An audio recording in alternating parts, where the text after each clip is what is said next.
We treat a lot of children. Depending on where we were in the city, that number changed, but we've had as many as 25 children in a day. Yesterday we had a young Yazidi boy came in. He was 11 years old. He was severely malnourished, severely dehydrated. So we treated him for his wounds, and then he started talking to us. And he said he was captured from Sinjar about 3 years ago, along with his sister. They currently were living in a tunnel. He said he was in the room with the dead children. He wasn't with his sister. She was kept in a different area. So he asked if we can go get his sister, and it's very heartbreaking to hear a little boy ask that because there's nothing we can do. His sister is still there, down there. Son and taking everybody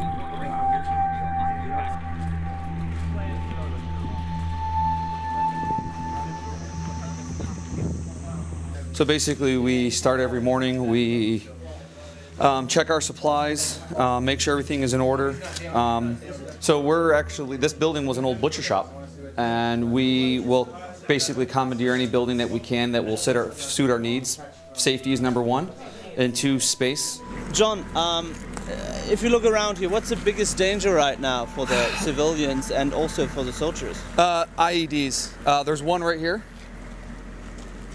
You can see that large metal,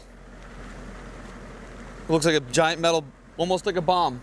That's an IED here, and there's one right on the other side of this truck. So, I mean, they're literally everywhere. Houses, streets, there's one right here. So that means if we step on this IED, we would get blown up, yes. Right? Yeah, you'll die. So we don't know exactly how this IED will work. We don't know if it's something that it's stepped on or if they have this daisy chained, meaning this might be connected to multiple other IEDs, or it's manually triggered maybe with a cell phone or something. We don't know. But there's just hundreds of these all throughout the city, still active.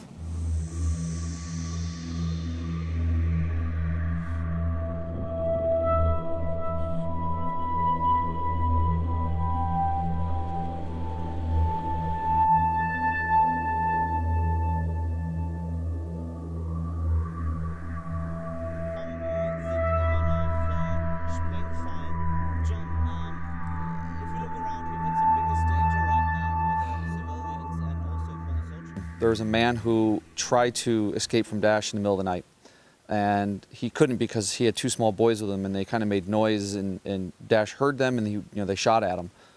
The following night, he decided he was going to try to again flee to safety, so he gave both of his boys a sedative. Daesh still heard him walking, opened fire, hit one of his children, and through all the stress, the anxiety, the fear, and the sweat and the blood everywhere, he still managed to bury his child in a shallow grave and take his other child and run out to safety.